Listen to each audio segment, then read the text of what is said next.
Okay now wake up and good morning India. आप सभी का है स्वागत लर्न इंडिया 97 में। मैं हूं आपकी दोस्त और मैं लाती हूं हर रोज़ 10 का डोज। आज जो हमारा टॉपिक है वो आपके मन को एकदम सुबह सुबह फ्रेश कर देगा, क्योंकि टॉपिक है लोक नृत्य का। तो चलिए शुरू करते हैं आज की क्लास को बिना किसी देरी के। पहला जो हमारा राज्य है असम। असम और लोक नृत्य है बिहू कली गोपाल। अब इसको थोड़ा रिलेट करेंगे। असम और बिहू, असम की जो बहू है वो कली लाई, किसके लिए? गोपाल के लिए। हमारे गोपाल के लिए कली लेकर आई है बेचारी। कौन? असम की बहू, बिहू कली गोपाल। दूसरा है मिजोरम। मिजोरम का जो लोक नृत्य है बहुत ज़्यादा इम्पोर्टेंट है, क्योंकि बहुत सारे एग्ज़ाम में आप अगर प्रीवियस ईयर के क्वेश्चन देखते होंगे, जिस भी एग्ज़ाम की आप तैयारी करते हो, तो ये वाला नृत्य कभी ना कभी आपने देखा होगा, चेराओ।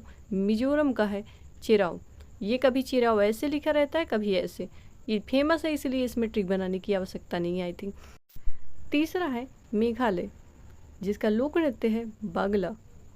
मेघालय वाइस आ रही है मेघों की, यानी बारिश की। अब झमाझम बारिश हो रही है, तो जो बंगला है ना वो भी तो भीगेगा, बंगले में भी पानी जाएगा। अब झमाझम बारिश होगी तो मेघालय, बंगला भी भीग गया, बागला।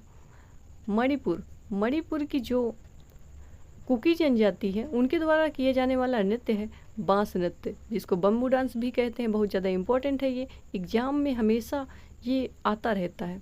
तो कुकी जनजाति, बांस नृत्य, मणिपुर। नागालैंड का है चोंग।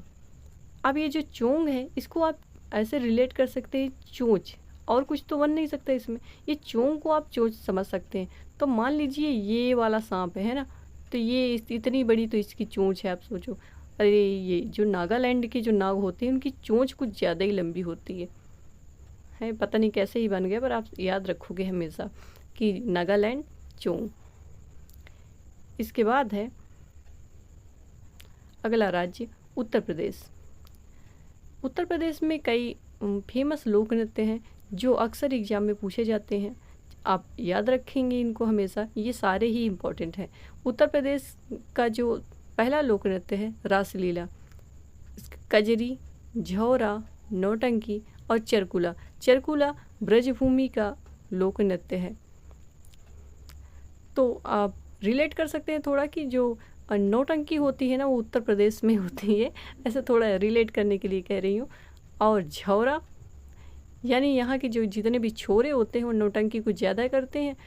कजरी और रासलीला यहाँ होती है। और चरकुला नृत्य आप ब्रजभूमि से याद रख सकते हो। उत्तराखंड, उत्तराखंड गढ़ है देवताओं का, आप सबको पता है। उत्तराखंड गढ़ है किसका? छलिया का, है ना। उत्तराखंड गढ़ है किसका? छलिया का। छलिया कौन? अरे हमारे छलिया भगवान श्री कृष्ण। तो उत्तराखंड गढ़ है किसका? छलिया का। तो उत्तराखंड गढ़वाली छोलिया। इसके बाद है अगला राज्य राजस्थान, जहाँ का एक लोक नृत्य है कठपुतली। ये सबको आप सबको पता ही है कि कठपुतली जो है राजस्थान का है। इसके बाद है घूमर।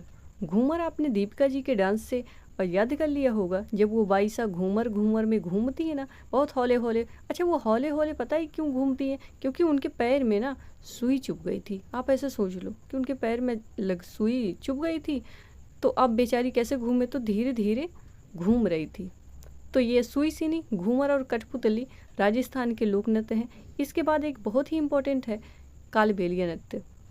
सपेरा जनजाति के द्वारा किया जाने वाला नृत्य है कालबेलिया।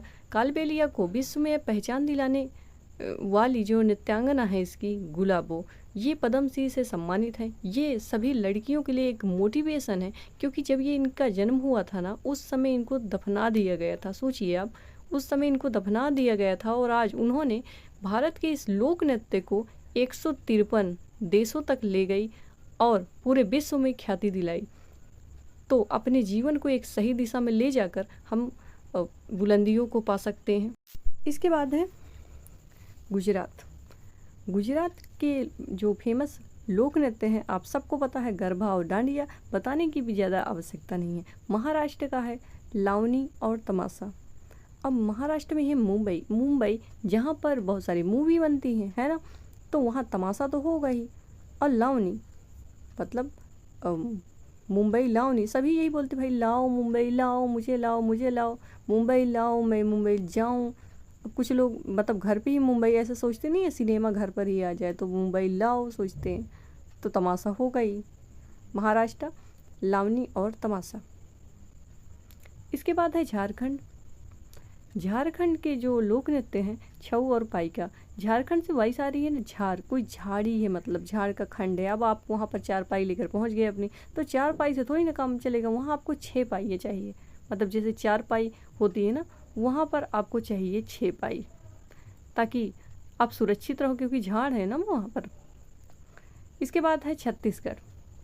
छत्तीसगढ़ जिसका लोक नृत्य है गाड़ी। गाड़ी या गाड़ी। अब ऐसे कोई बता रहा है कि मेरे घर में ना 36 गाड़ियाँ हैं। मेरे घर में कितनी गाड़ियाँ हैं? 36 गाड़ियाँ हैं। सिंपली याद रख सकते हो। पंजाब सबको पता है भांगड़ा और गिद्दा। भांगड़ा ओ पाई, भांगड़ा और गिद्दा पंजाब के लोक नृत्य हैं। गोवा का है दकनी और मांडी।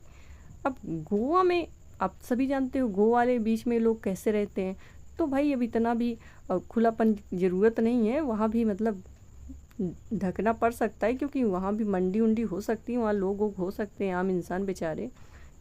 हाँ, बस रिलेट करने के लिए आप कुछ भी सोच सकते हो। इसके बाद है आंध्र प्रदेश। आंध्र प्रदेश का है घंटा मर्दला। आंध्र प्रदेश घंटा मर्दला। और इसके बाद है पश्चिम बंगाल। पश्चिम बंगाल का है बाउल।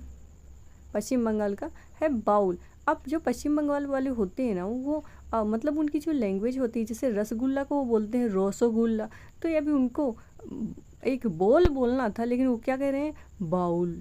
वो अलग टाइप की उनकी भाषा होती है ना, तो पश्चिम बंगाल बाउल।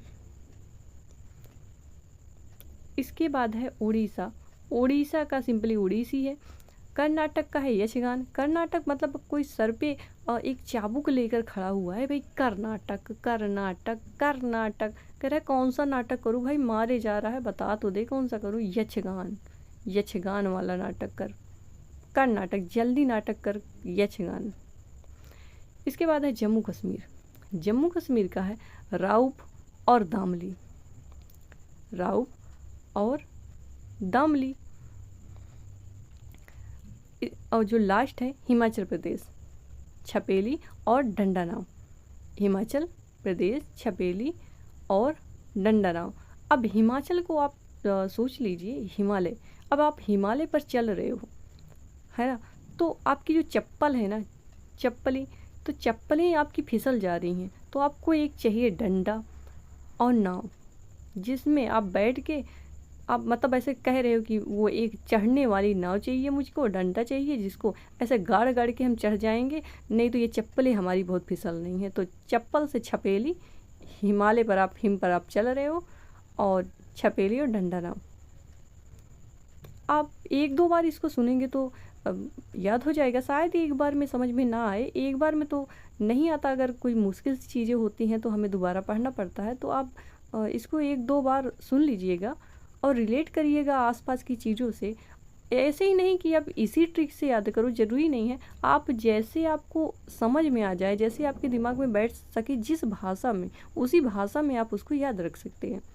अपने आप एग्जाम्पल बनाइए, अपने आप से खुद को पढ़ाने की कोशिश किया करिए जब कोई टॉपिक पढ़ें। चलिए अब देख लेते हैं इसके आगे क्या है। इसके आगे है क्वेश्चन ऑफ द डे। आज का जो क्वेश्चन ऑफ द डे है बहुत ही प्यारा है, क्योंकि आज क्वेश्चन है उत्तर प्रदेश के बारे में। उत्तर प्रदेश अपना स्थापना दिवस कब मनाता है, ये आपको बताना है। आप बहुत जल्दी से इसका आंसर दे दीजिएगा कमेंट बॉक्स में। मैं मिलती हूँ अगले वीडियो में नई इन्फॉर्मेशन के साथ। तब तक के लिए जय हिंद। हम हैं लर्न इंडिया 97। हम लिखेंगे अपना कल, हम ज़रूर लिखेंगे अपना कल।